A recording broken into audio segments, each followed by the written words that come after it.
Drishyam Indian cinema की वो franchise है जिसका नाम सुनते ही एक ही चीज याद आती है, माइंड गेम्स। एक नॉर्मल फैमिली मैन जिनको सिस्टम से स्मार्टर दिखाया है, और सच में पार्ट 1 ने जो इम्पैक्ट क्रिएट किया था वो आज भी अनमैच लगता है। पार्ट 2 ने भी ऑडियंस को सरप्राइज किया, इसीलिए नेचुरली दृश्यम 3 से एक्सपेक्टेशन बहुत ज्यादा है। और अब फाइनली मूवी रिलीज हो चुकी है, तो क्वेश्चन ये है, क्या Drishyam 3 actually worth the hype है या फ्रेंचाइज को अननेसेसरली स्ट्रेच किया गया है? So without major spoilers let's talk about it. सबसे पहले, अगर आप मूवी देखने जा रहे हो expecting non stop twist from beginning to end, तो थोड़ा एक्सपेक्टेशन कंट्रोल करके जाना, क्योंकि दृश्यम 3 का अप्रोच काफी डिफरेंट फील होता है। इस बार मूवी सिर्फ इन्वेस्टिगेशन और सस्पेंस पे फोकस नहीं करती, ये जॉर्ज कुटी के इमोशनल स्टेट पे भी डीपली फोकस करती है। और हॉनेस्टली मुझे यही चीज इंटरेस्टिंग लगी, क्योंकि फर्स्ट एंड सेकंड मूवीज के बाद नेचुरली एक क्वेश्चन था, क्या कोई इंसान मेंटली नॉर्मल रह सकता है after carrying truth a massive secret for years? और मूवी उसी प्रेशर को एक्सप्लोर करती है। जॉर्ज कुटी आउटसाइड शांत दिखता है,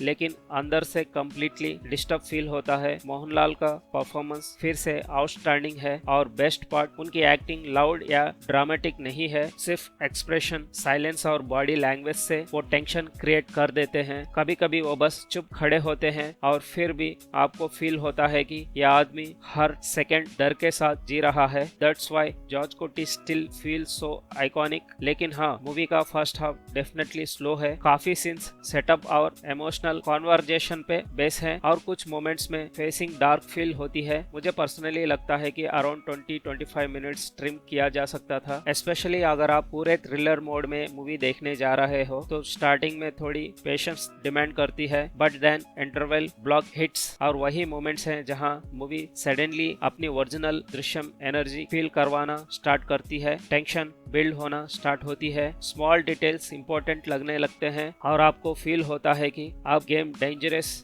डायरेक्शन में जाने वाली है। Interval genuinely one of the strongest part है मूवी का। थिएटर रिएक्शंस भी मोस्टली वहीं से स्टार्ट हुए, और सेकंड हाफ डेफिनेटली बेटर है compare to the first half. Jeethu Joseph फिर से ऑडियंस के साथ माइंड गेम खेलने की कोशिश करता है। मूवी बार बार आपको ये फील करवाती है कि जॉर्ज कुटी फाइनली ट्रैप होने वाला है, और honestly few scenes genuinely tense है, स्पेशली इन्वेस्टिगेशन सीन्स में बैकग्राउंड स्कोर काफी इफेक्टिव है। वो क्लासिक अनईजी फीलिंग क्रिएट करता है, जहां आपको लगता है कि कुछ बहुत बड़ा रिवील होने वाला है। लेकिन अब बिगेस्ट क्वेश्चन, क्या ट्विस्ट पार्ट 1 जैसा इम्पैक्ट क्रिएट करता है? Honestly not completely. पार्ट 1 का मैजिक ऑलमोस्ट इम्पॉसिबल था रिक्रिएट करना। वो शॉक वैल्यू, वो फाइनल रिवील, वो थिएटर एक्सपीरियंस अभी भी लेजेंडरी है। दृश्यम 3 उस लेवल तक नहीं पहुंचती, बट इसका मतलब ये भी नहीं कि मूवी वीक है, क्योंकि इस बार फोकस सिर्फ हाउ ही एस्केप पे नहीं है, फोकस कॉन्सिक्वेंस पे भी है। मूवी ये दिखाती है कि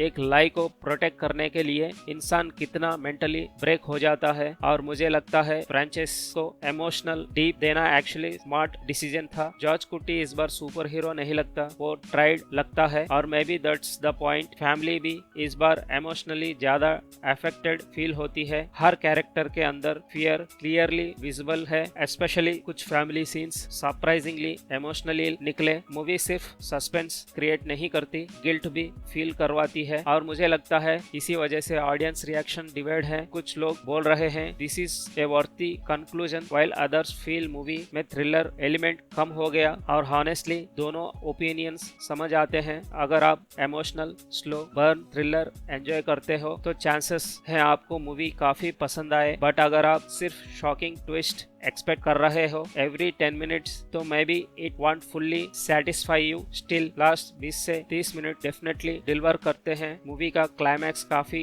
एंगेजिंग है, और कुछ रिवील्स जेन्युइनली इम्पैक्टफुल लगे, बट मैं स्पॉयलर्स अवॉइड कर रहा हूँ। बट एंडिंग ऑडियंस को डिस्कशन मटेरियल डेफिनेटली देगी, और हॉनेस्टली ये फ्रेंचाइज की बिगेस्ट स्ट्रेंथ भी है। दृश्यम मूवीज खत्म होने के बाद भी दिमाग में चलती रहती है। डायरेक्शन की बात करूँ तो Jeethu Joseph still understand this world perfectly. वो अननेसेसरी मास मोमेंट्स या over the top action add नहीं करता। मूवी ग्राउंडेड फील होती है, और इसी रियलिज्म की वजह से टेंशन काम करती है। सिनेमाटोग्राफी भी सिंपल बट effective है, nothing flashy, everything realistic and natural which suits Drishyam perfectly। अब नेगेटिविटीज की बात करें तो पेसिंग बिगेस्ट इश्यू है। मूवी को टाइट एडिट मिलता तो इम्पैक्ट और स्ट्रांग हो सकता था। कुछ सपोर्टिंग कैरेक्टर्स भी अंडर यूज फील हुए और फ्यू ट्विस्ट प्रेडिक्टेबल लग सकते हैं फॉर हार्डकोर थ्रिलर फैंस। लेकिन डिस्पाइट फ्लॉस मूवी इमोशनली काफी इफेक्टिव है और Mohanlal completely carry it. Honestly